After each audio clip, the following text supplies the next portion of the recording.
Hello everyone, welcome to my YouTube channel leading classes. Myself Ankush Thakur. आज हम अपना 5th lecture record करने जा रहे हैं अकाउंटिंग का, क्लास 11th के लिए। हमारा अभी फर्स्ट चैप्टर चल रहा है, तो उसी का नेक्स्ट पार्ट कंटिन्यू करने जा रहे हैं, 5th पार्ट। आज का हमारा जो पहला टॉपिक रहेगा वो है क्वालिटेटिव कैरेक्टरिस्टिक्स ऑफ अकाउंटिंग, जिसमें फर्स्ट पॉइंट है रिलायबिलिटी। रिलायबिलिटी का मतलब है जो भी हमारी अकाउंटिंग इन्फॉर्मेशन रहेगी उसमें जो भी फाइनेंशियल स्टेटमेंट्स हैं वो रिलायबल होनी चाहिए यूज़र्स के लिए।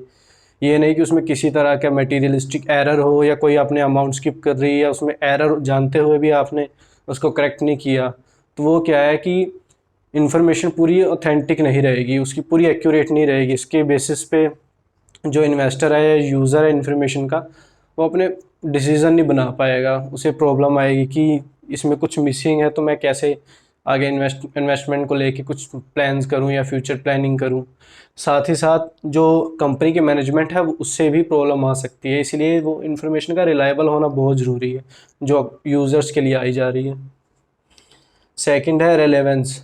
जो भी हम अकाउंटिंग इन्फॉर्मेशन पढ़ रहे हैं या स्टडी कर रहे हैं वो हमारे लिए रेलेवेंट है भी नहीं, ज़रूरी है भी या नहीं। ये तो नहीं है कि जो हमें इन्फॉर्मेशन प्रोवाइड की गई है उसके बेसिस पे हम कोई डिसीज़न ही ना बना पाएँ, हमारे किसी काम ही ना आए। तो अकाउंटिंग के लिए ये भी सबसे इम्पोर्टेंट हो जाता है कि जो बिज़नेस आपको अकाउंटिंग रिकॉर्ड्स प्रोवाइड कर रहा है वो यूज़र्स की नीड्स को मीट कर भी पा रहे हैं या नहीं कर पा रहे हैं। तो ये रेलेवेंस में कवर हो जाता है। तीसरा आता है अंडरस्टैंडिंग। अंडरस्टैंडिंग में क्या होगा, जितने भी हम जर्नल एंट्री रिकॉर्ड कर रहे हैं, लेजर बना रहे हैं या ट्रायल बैलेंस बन रहा है, उसके बेसिस पे हम फाइनेंशियल स्टेटमेंट्स बना रहे हैं, तो एक सिस्टमेटिक वे में चलना चाहिए। अकाउंटिंग रिकॉर्ड जो है एक सिस्टमेटिक वे में फॉलो करके बनाए गए होने चाहिए, और इसी के साथ कैश फ्लो स्टेटमेंट भी बनी होनी चाहिए, और साथ ही साथ जो बैलेंस शीट भी बनी होनी चाहिए जो कि फाइनेंशियल स्टेटमेंट का पार्ट है, बैलेंस शीट और पी एंड एल अकाउंट। इससे क्या रहेगा कि सब अलग अलग इन्फॉर्मेशन अवेलेबल रहेगी, तो इससे जो यूज़र होगा उसके लिए अंडरस्टैंडिंग ईजी हो जाएगी, ईजिली चीज़ें पढ़ पाएगा। सपोज़ उसको सिर्फ किसी यूज़र को P and L account study करना है, अच्छे से एनालाइज करना है, तो वो पी एंड एल अकाउंट देख के एनालाइज कर पाएगा। किसी को बैलेंस शीट में ज़्यादा इंटरेस्ट है तो वो देख पाएगा। किसी को तीनों देखनी है, बैलेंस शीट भी देखनी है, पी एंड एल अकाउंट भी देखना है, और उसके साथ कैश फ्लो स्टेटमेंट भी देखनी है, वो तीनों चीज़ें आराम से देख भी सकता है, ईजिली एनालाइज भी कर सकता है। तो ये अंडरस्टैंडिंग रहनी चाहिए इसमें। अब आते हैं कंपेरेबिलिटी में, जो मैं प्रीवियस टॉपिक्स में भी समझा चुका हूँ कि कंपेरेबिलिटी में क्या होता है। हम एक फाइनेंशियल ईयर में या एक अकाउंटिंग पीरियड के जो अकाउंटिंग रिकॉर्ड्स होते हैं उसका कंपैरिजन दूसरे अकाउंटिंग पीरियड के साथ कर सकते हैं। जैसे कि सपोज का मैं यहाँ लिख देता हूँ 1 अप्रैल 2022 से लेके 31 मार्च 2023 तक का, ये हो गया एक, इस साल का हो गया एक, हो गया 1 अप्रैल 2021 से लेके 1 अप्रैल 2022, सॉरी 31 मार्च 2022, 2031 मार्च 2022 तक का। ये हम कंपैरिजन कर सकते हैं, इसका जो फाइनेंशियल स्टेटमेंट्स होंगी इनके साथ हम कंपेयर कर सकते हैं।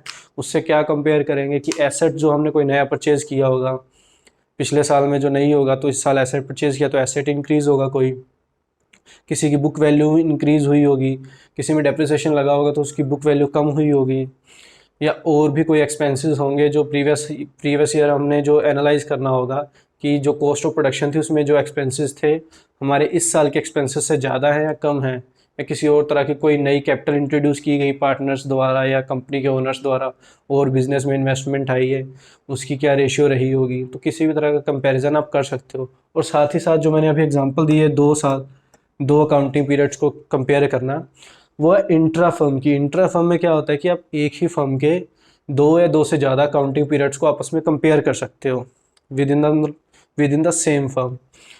इंटर फर्म कंपैरिजन में क्या होता है कि आप एक फर्म के फाइनेंशियल रिकॉर्ड्स जो हो गए, अकाउंटिंग स्टेटमेंट्स जो हो गई, वो किसी दूसरे फर्म के साथ कंपेयर कर सकते हो।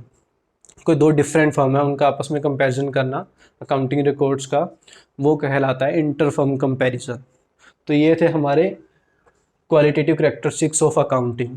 चलिए नेक्स्ट टॉपिक है हमारा अकाउंटिंग एज एन आर्ट और साइंस। अकाउंटिंग क्या है, आर्ट है या साइंस है या फिर दोनों ही है।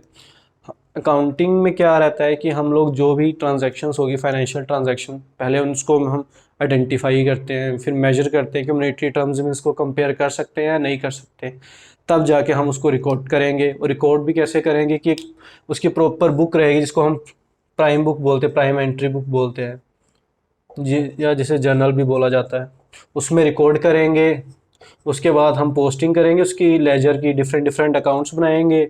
उसके बाद हम ट्रायल बैलेंस बनाएंगे, फिर उससे हम फाइनेंशियल स्टेटमेंट्स भी बनाते हैं। तो इन सब काम को करने के लिए एक प्रोफेशनल नॉलेज की ज़रूरत रहती है, स्पेसिफिक नॉलेज की ज़रूरत होनी चाहिए आपको, उस फील्ड की स्टडी की होनी चाहिए, तभी आप बना पाएंगे उस चीज़ों के लिए। मतलब कि जो अकाउंटेंट होगा, अकाउंटिंग इन्फॉर्मेशन बनाएगा, वो एक प्रोफेशनल ही बना पाएगा, कोई भी आम नहीं बना पाएगा। इसके लिए क्या है, ये एक तरह का एक आर्ट है अकाउंटिंग। दूसरी बात क्या है कि science, art as a science. Science क्यों है आर्ट की, सॉरी साइंस क्यों है अकाउंटिंग, क्योंकि अकाउंटिंग का काम जो है सिर्फ ये नहीं कि आपने कुछ अकाउंटिंग के पैरामीटर्स हैं, उसके बेसिस पे आपने अकाउंट्स लिख दिया, यहाँ पे अमाउंट डाल दी, यहाँ पे कुछ डेबिट कर दिया या क्रेडिट कर दिया, अपनी तरफ से बनाए गए होंगे। ये थ्योरीज बेस्ड हैं सारी, कुछ थ्योरीज रही होंगी प्रीवियस मतलब ईयर्स में, जैसे जैसे अकाउंटिंग डेवलप होत करती गई, कुछ थ्योरीज बनी होंगी, उसके बेसिस पे कुछ अजम्पशंस की होंगी, उसी के बेसिस पे कोई इंटरनेशनल बॉडीज़ होंगी जिन्होंने कुछ रूल्स फ्रेम किए होंगे, स्टैंडर्ड सेट किए होंगे कि इस रूल्स और स्टैंडर्ड्स को फॉलो करके ही आपको अकाउंटिंग प्रिंसिपल्स को देखते हुए सारी अकाउंटिंग इन्फॉर्मेशन प्रिपेयर करनी है, अकाउंटिंग रिकॉर्ड्स मेंटेन कर रहे हैं, तभी वो लीगल माने जाएंगे। तो ये जो जितने भी रूल्स और स्टैंडर्ड्स हैं, जितने भी थ्योरीज बनी है, अजम्पशंस की गई हैं, तो ये सब दर्शाती है कि अकाउंटिंग एक साइंस भी है, क्योंकि ये टाइम टू टाइम को एक नॉलेज को गेन किया गया, स्पेसिफिक नॉलेज को, इस वजह से अकाउंटिंग क्या हो गई, आर्ट के साथ साथ साइंस भी है। तो आज का हम अपना 5th लेक्चर यहीं पर ख़त्म करते हैं। जितने भी हमारे प्रीवियस लेक्चर्स हो गए हैं प्लस ये 5th लेक्चर, आप इन सबको अच्छे से रिवाइज़ कीजिए। तो इसके जो नोट्स रहेंगे आपको अवेलेबल करवा दिए जा रहे हैं टेलीग्राम के चैनल पर, तो आप जल्दी से जल्दी उस पर विज़िट कीजिए और वहाँ से डाउनलोड कीजिए। और आप ये भी हमें बता सकते हैं हमारे कमेंट सेक्शन में कि आपको जो नोट्स हैं वो लेक्चर वाइज डेली बेसिस पे प्रोवाइड किए जाएँ उतना पोर्शन, या आपको chapter wise complete chapter two chapter PDF के फॉर्म में प्रोवाइड किए जाए नोट्स। Thank you.